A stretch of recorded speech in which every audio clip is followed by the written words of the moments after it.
A Contramano. Vos sabés que a nosotros nos gustan los temas estructurales, los temas que inciden en muchas áreas o que son claros como medida de lo que verdaderamente pasa. A mí me da la sensación de que en economía es lo que está faltando. Hoy nos vamos a dar un gran gusto, vamos a hablar con alguien que tiene una mirada estructural muy interesante en los temas económicos y además es increíblemente pedagógico. Él es José Castillo, es economista y docente universitario. Y vamos a hablar de algo bastante oculto en los medios, que es la distribución funcional del ingreso. ¿Cómo te va, José? Simón te saluda. ¿Qué tal, Simón? ¿Cómo estás? Muy bien, muchas gracias, como siempre, por hablar con nosotros. Es un gran placer. A ver, ¿qué es la distribución funcional del ingreso, José? Bien, arranquemos pedagógicamente Claro que sí. explicando qué es la distribución del ingreso, primero, ¿no? O sea, la distribución del ingreso, no la distribución de la riqueza, o sea, la distribución de lo nuevo que se produce en un periodo, por ejemplo, un año normalmente sería el indicador. Obviamente, cuando hablamos de distribución, tendemos a pensar, y vamos a bajar a eso, qué se llevan los trabajadores, qué se llevan los capitalistas. Ahora, cuando hablamos de distribución del ingreso en general, primero digamos que es un indicador global. ¿Qué tiene? De un lado tiene el conjunto de la población y del otro lado tiene el ingreso producto en un periodo determinado, ¿no? Entonces la pregunta es cómo se distribuye ese producto o ese ingreso. Pensemos todas las posibilidades para llegar a la funcional, ¿no? Podríamos preguntarnos cómo se reparte ese ingreso entre los distintos sectores productivos que componen el PBI. Por ejemplo, cuánto de ese ingreso le corresponde de conjunto a la agricultura, cuánto a la industria, cuánto a los servicios, podría ser. Podríamos hablar también de cómo se distribuye el ingreso espacialmente, ¿no? O sea, Bien. cuánto se lleva cada provincia o cada región de la Argentina. Podríamos también hablar de la distribución personal del ingreso, o sea, que esta es la que más se parece a la funcional, aunque no es la misma, que es cuánto se lleva cada familia, ¿no? Del total del producto. Ahí hay un dibujito bastante popular, porque lo suelen sacar los medios, que es la pirámide, ¿no? Donde dice, bueno, tanto por ciento de las familias argentinas se llevan ingresos hasta, pongámosle, menos de la canasta básica y entonces son considerados pobres, tanto se llevan más, y ahí empieza una lista de categorías, que es interesante, pero la funcional es cuánto se lleva cada factor de la producción, ¿no? Y ahí aparece clásicamente cuánto se llevan los capitalistas, cuánto se llevan los trabajadores. Esto es exactamente la discusión de la distribución funcional del ingreso. Y ahí aparece un dato, ahí tenemos que mirar, bueno, y ese número, ¿cómo da? Si uno lo mira así descarnadamente, hoy estaríamos teniendo que los capitalistas estarían llevando aproximadamente el 58% de ese ingreso y los trabajadores más o menos el 42%. Alguien podría decir, bueno, pero entonces estamos cerca del mitad y mitad, ¿no? O sea, el famoso 50-50. Ojo, ojo, ¿no? Cuando decimos los capitalistas, decimos todos los propietarios de medios de producción, o sea, todas las personas, porque esa es la forma que tenemos para registrarlo, que no viven de un salario. Esto implica, obviamente, los grandes capitalistas, pero también implica el dueño de un kiosco, el independiente, ¿no? Una persona que trabaja, un profesional que trabaja independiente, un plomero, ¿no? Todo Monotributista, eso sí. estaría, Sí, claro, sí. estaría dentro de ese. Y dentro del rubro trabajadores están todos los que cobran un salario. Por lo tanto, un gerente general también está ahí, ¿no? Ok. Con esa aclaración, porque esto es importante, es un indicador que está distorsionado, por lo tanto, tiene un grado de distorsión, pero nos permite ver algunas cosas. Por ejemplo, ¿qué nos permite ver ese indicador? Que en los últimos años, sistemáticamente, diríamos, no digo los últimos años, podríamos decir del 2017 para acá, si nos estiramos un poquito del 2011 para acá, pero desde 2017 con mucha claridad, sistemáticamente el factor capitalista se va llevando cada vez más, un puntito más, un puntito más, un puntito más, con respecto a los trabajadores. O sea, en el total de la torta, los que cobran salarios, con los que viven de un ingreso asalariado, los que viven de un sueldo, sea quincenal o mensual, van perdiendo, o sea, sus salarios van siendo más bajos y por lo tanto van perdiendo en relación al reparto total del ingreso. Esa es una característica, digamos, fuerte de la economía argentina, es un indicador que nos permite ver cómo, independientemente de las crisis, que es cuánto se achica la torta de conjunto, que la torta dada, independientemente de las crisis, cada vez está siendo distribuida más a favor de los capitalistas. Ese sería el concepto, ¿no? Pregunta básica. Obviamente Sí. los trabajadores que figuran acá son los trabajadores en blanco. Sí, claramente, por supuesto. Bien. No, dije que era básica, La respuesta, avisé, pero sí, claramente, pero sí claramente. para repasar y divulgar correctamente, ¿no? Para que no queden dudas. Perfecto. Y decime, a lo largo de la historia, en una gran medida, ¿cómo fue con el peronismo? ¿Cómo fue con el menemismo? ¿Cómo fue con algunos gobiernos que se llamaron progresistas? ¿Cómo fue esa evolución?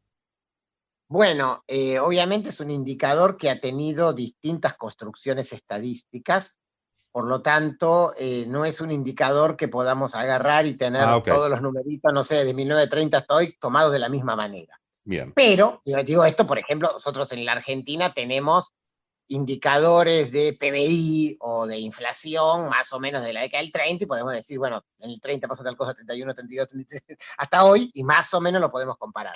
Hay otros indicadores que como son más modernos, fueron construyéndose con distintas propuestas estadísticas, se puede comparar, pero con mucho cuidado. En general, los historiadores económicos han hecho reconstrucciones. Por eso, diciendo esto, o sea, no es que yo entro a la INDEC y encuentro la tabla, sino haciendo reconstrucciones hechas por la gente que se dedica a la historia económica, se señala que evidentemente la mejor distribución funcional del ingreso, o sea, a favor de los trabajadores, se da durante el primer peronismo.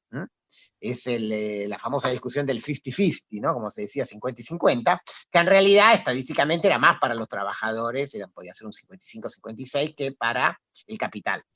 Ese número, digamos, número más, número menos, se mantuvo hasta la dictadura militar y después sí empieza una reversión muy fuerte que sí, durante el menemismo alcanza, ¿La diríamos, dictadura del 76, 76 no, o perdón, la la dictadura del anterior? 70, la dictadura del 76, o sea, Ah, interesante, está bien la pregunta, ¿por qué? Porque en la historia económica argentina sí hay un consenso de que lo que nosotros llamamos regímenes de acumulación, ¿no? O sea, la economía argentina, la Argentina moderna desde el punto de vista económico, tuvo tres grandes momentos largos, digo, de medio siglo cada uno de ellos, donde había un capitalismo que funcionaba de determinada manera. Entre 1880 y 1930 fue la Argentina agroexportadora, que vivía de las exportaciones del campo.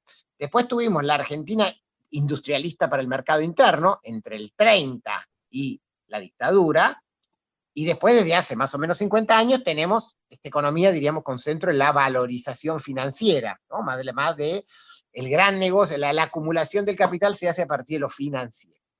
Son tres modelos de capitalismo argentino totalmente distintos unos del otro, por supuesto. Al interior de cada modelo hay distintos gobiernos, distintas políticas económicas, pero hay una tendencia general. O sea, la distribución funcional del ingreso, toda la distribución del ingreso, la funcional y la personal, e inclusive, y cuando digo la personal, uno te incorpora un indicador, el índice de Gini, que es un indicador que mide desigualdad, ¿no? Es un numerito donde si te da 0 es que hay igualdad perfecta, todo el mundo cobra lo mismo, todo el mundo recibe lo mismo, mejor dicho, y si hay 1 es desigualdad total, ok.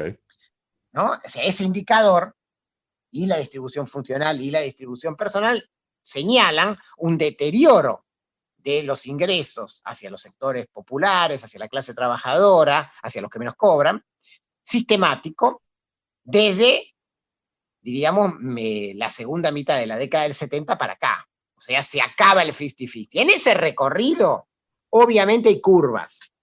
donde las curvas que reflejan, por un lado, brutales caídas de la distribución del ingreso de los trabajadores, o sea, brutales caídas a favor del capital en la crisis. O sea, las caídas más grandes no son porque un gobierno es malo o bueno, sino en los picos de las crisis, o sea, 1982, 1989 con la hiperinflación y 2001. Mira, Esos son los peores momentos. Ahí tenemos picos. Después, muy interesante claro, coincidencia. picos de crisis. Después, parte de eso, obviamente, ya hablando, ahí sí, una cosa un poco más amesetada, la distribución del ingreso del menemismo es peor que la del alfonsinismo, la del kirchnerismo es un poquito mejor que la del menemismo y más o menos igual a la del alfonsinismo, después hay una caída nueva, ¿no? O sea, ahí hay como un movimiento, digamos, más pendular, más ondulante, siempre en todo el periodo de estos 50 años, muy por detrás de lo que había sido el periodo anterior, el periodo industrialista, donde también en el periodo industrialista hubo distintos gobiernos. Recordemos que el periodo de los golpes militares es sistemático, ¿no? Sí. Sin embargo, en ese periodo, a pesar de que obviamente la distribución del ingreso era mejor durante el peronismo que, no sé, en el golpe del 55 o en el gobierno de Onganía, cualquiera de esos números es mejor que todos los que vienen después, ¿no? O sea, porque era otra Argentina. Claro, pensémoslo desde Claro. un dato que se saca de la distribución personal del ingreso. Recordemos, la personal es cuánto gana cada familia. En la Argentina de 1974, solamente 4% del total de la población era pobre, o sea, recibía un ingreso que no le alcanzaba para cubrir la canasta familiar, lo que hoy llamamos la canasta básica total. Hoy ese número orilla el 40%, 10 veces más. Entonces, bueno, ahí tenés claramente ese cambio que se da entre un régimen de acumulación y otro, mucho antes de pensar en los gobiernos, ¿no? Régimen de acumulación, o sea, periodo de una Argentina que no conocía el desempleo, que tenía movilidad social ascendente, que tenía un mercado interno sólido, y una Argentina que claramente no lo tiene en la posteriori, y que vive fundamentalmente de ciclos de especulación financiera, ¿no? Donde ahí se deteriora, y se deteriora mucho toda la distribución del ingreso. ¿Y cómo ha sido en los últimos gobiernos? Estamos dentro de el mismo tipo, de la misma categoría, según las que marcaste vos, pero en los últimos gobiernos, la última parte del kirchnerismo, Macri, Alberto Fernández. Bien, veníamos de voy a hacértelo un poquito antes para que lo veas, ¿no? Dale. Tomemos un punto de deterioro muy fuerte, que es la hiperinflación del 89.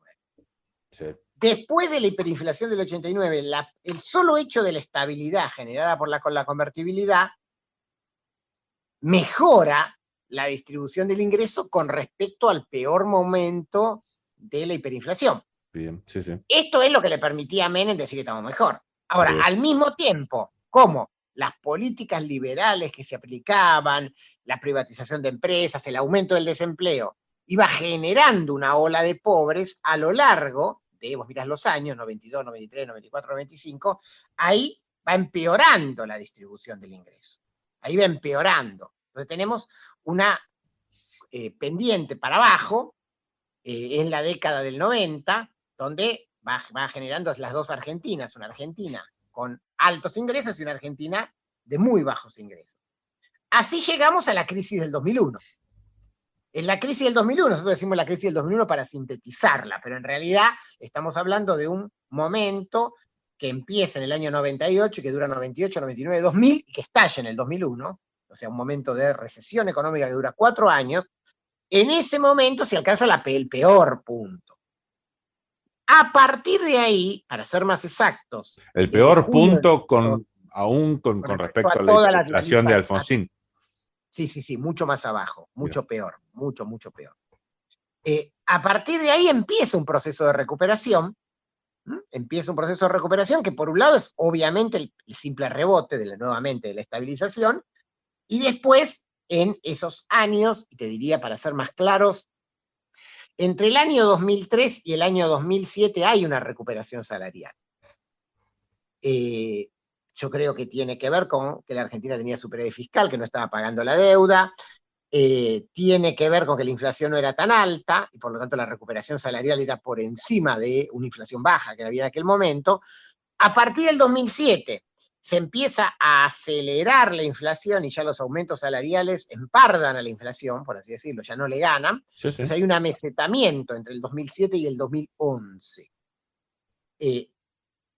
Ahí se da el hecho de que aparece la UH. La UH no modifica el número de pobres, pero sí modifica mucho el número de indigentes, o sea, se reducen los indigentes. Entonces, dentro de una distribución del ingreso dada, siempre nosotros decimos, hay pobres y hay indigentes. El número de indigentes se reduce con la UH. Y llegamos al 2011. El 2011 es un momento importante porque a partir del 2011, vos fíjate que ya tenemos 11 años, venimos de 11 años de crisis.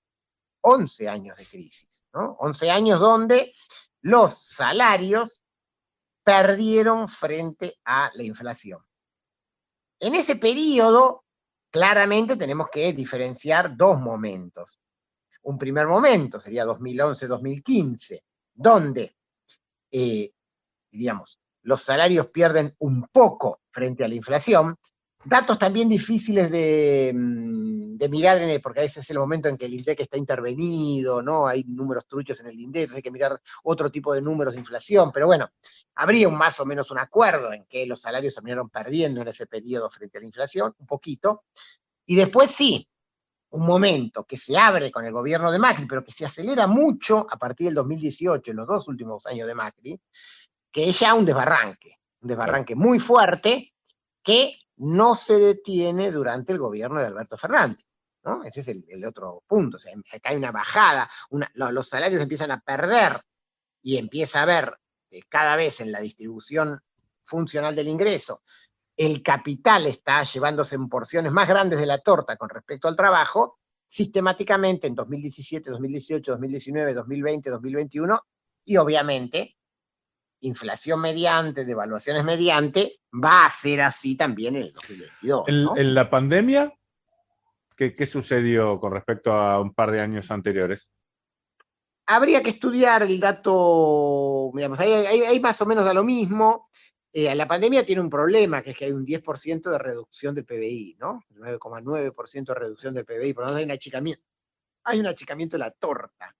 En ese achicamiento de la torta, con, digamos, las transferencias del Estado que paga pedazos de sueldos, no se mueve mucho. Yo creo que ese año 2010 no hay modificaciones grandes 2020. en la distribución funcional. Claro, perdón, 2020 no hay grandes modificaciones. Creo que queda más o menos igual. Tampoco ganan los trabajadores, obviamente. Es un año de baja inflación, de achicamiento de la torta y de muchos subsidios cruzados, ¿no? En general queda igual. Bien. Y en el 2021, bueno, no y hay ahí nada relevante. Claro, ahí ya empieza claramente a darse un proceso que, bueno, que se mantiene en el 2022, donde el capital está llevándose porciones del total del ingreso cada vez mayores que el trabajo. Eso es claro, eso fue así en el 2021, o sea, en la recuperación del 2021, bueno, eso sí lo dicen todos los números, ¿no? Inclusive hay notas periodísticas al respecto, que esa recuperación fue aprovechada mucho más por el capital que por el trabajo, claramente. Mira. Claramente esto lo vimos en la reducción de salarios. La reducción de puestos de trabajo del año 2020, que se recupera numéricamente en el 2021, en el 2021 entra tanta gente a trabajar como la que perdió los trabajos en el 2020. Ahora, los salarios del 2020 que se perdieron eran de puestos en blanco, en general en la industria, y se recuperan con puestos muy descalificados, de bajos salarios, mucho monotributismo. Entonces, claramente los salarios de la recuperación 2021-2022 están proporcionalmente muy por debajo de lo que estaban en aquel 2020. ¿No? Muy claro. Te voy a hacer una pregunta muy esquemática, y lo sé, así que digo, a partir de ahí, poner los matices que consideres necesarios. Vos hablabas de la supuesta igualdad buscada con el 50-50, ¿no? El 50 y 50, 50 para el capital, 50 para el trabajo. ¿Para vos es una cuenta adecuada o en realidad no? Bueno, no, si yo voy al fondo de la cuestión, no, porque, a ver, Acá obviamente entran a jugar concepciones políticas, ideológicas de lo que es la propia sociedad, de lo que es la sociedad capitalista. O sea, yo creo que el trabajo lo produce la clase trabajadora. Obviamente queda un excedente. Ahora, que ese excedente se lo lleve en un 50%, una porción muy minoritaria de la sociedad, porque cuando estamos Eso es lo hablando que hay que de recordar, que en de realidad números, ¿no? hablamos O de sea, un grupo, ¿cuántos son los capitalistas y cuántos son los trabajadores, claro. ¿no? Entonces ahí tenemos claramente, vos pensás que tomemos los números de hoy para que nos ubiquemos de qué estamos hablando. Hoy hay en la Argentina 16 millones de asalariados, ¿no? Uno podría decir casi divididos en tercios, ¿no? O sea, unos 6 millones de trabajadores en blanco, unos 5 millones de trabajadores en negro, unos 4 millones, 5 millones de trabajadores estatales. Uno podría dividirlo así, ese es el núcleo. Esos 16 millones de personas, a ellos tenemos que sumarle, obviamente, sus núcleos familiares, ¿no? O sea, tenemos después el número de trabajadores pasivos, o sea, jubilados, y tenemos los niños, o sea, los que están fuera del mercado de trabajo, pertenecientes a los núcleos familiares, digamos, etarios, ¿no? Eso te está dando, si vos haces la cuenta, un número, bueno, digamos, de arriba, cercano a los 40 millones de personas, ¿no? Bueno, ahí tenés, o sea, el 80% de la población argentina, digamos. Y no te olvides que cuando yo digo los capitalistas, o sea, los podemos hacer más claros, los no trabajadores en actividad, estoy hablando de un núcleo importante, que son unos cuantos centenares de miles, que son personas que viven poniendo el lomo en su trabajo diario. Sí, quizás ganan Un mucho menos que los plomero, ¿no? asalariados, olvídate. Muchos O, ganan o- menos. O sea, imagínate, un tipo que está vendiendo medias en la calle está en esa categoría. Digo, un plomero está en esa categoría, un profesional independiente está en esa categoría. O sea, ¿no? Un psicólogo está en esa Sí, categoría. no O sea, estamos hablando de Constantini, claramente, por eso. ni de Eduardo Ahora, Einstein. y después tenés, claro, el tipo que tiene una pyme y tiene 3 empleados y que labura junto con los 3 empleados, porque está ahí, ¿no? Sí. Está en esa categoría. Por lo tanto, cuando yo después me remito al capitalista clásico, ¿no? Esto es aquel que dirige una gran empresa o que vive de la especulación financiera, ahí estoy hablando de un núcleo muy reducido. Que ese núcleo muy reducido se lleve la mitad de la torta, bueno, es un tema. Es el capitalismo, es injusto, es el capitalismo en el mundo, así. Ojo, estamos hablando de la Argentina. Ahora, esto es así también en el mundo, ¿no? O sea, venimos de un mundo donde se constituyen pequeños núcleos de multimillonarios que se llevan porcentajes indescriptibles de los PBI mundiales, Sí, ¿no? de hecho hemos hecho Miles un de millones de programa, personas que viven con $2 por día, ¿no? hemos hecho un programa en su momento y tenía muchas ganas de actualizarlo. Lo que vimos en su momento es que el 1% de la población se lleva el 50% de la riqueza del planeta Exactamente, en su exactamente. momento, Argentina no es una excepción. que Eso. son cuentas que a la gente no le entran en la cabeza, pero fueron reales, ahora habría que actualizarlas. Sospecho que están aún peor, Peor, pero bueno, está en su momento peor, eran sí, así. sí, sí, sí.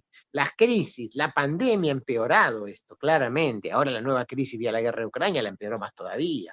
Está claramente mucho más desigual el planeta. Eso es así, es un dato. Perfecto, perfecto. Bueno, José, ¿querés agregar algo que no haya salido en la charla, querido?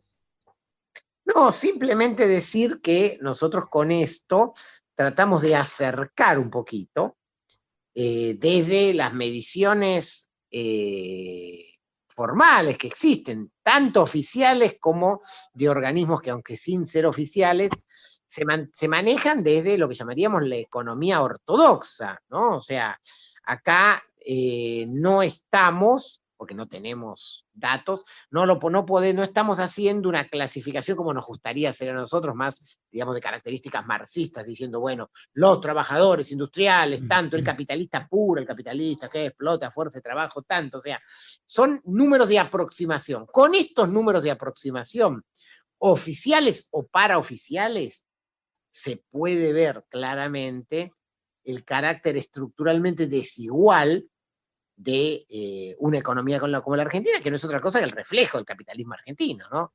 Si a esto le agregáramos que cuando nos metemos dentro de la estructura del capital, tenemos una porción también de ese ingreso que es apropiada por el capital extranjero, le podríamos agregar unas cuantas cosas a este debate que tiene que ver, bueno, con la lógica del saqueo y de la dependencia de la economía argentina, ¿no? Fue una gran charla y te la agradecemos enormemente. Un abrazo grande y hasta la próxima. Bárbaro, un abrazo para todos ustedes.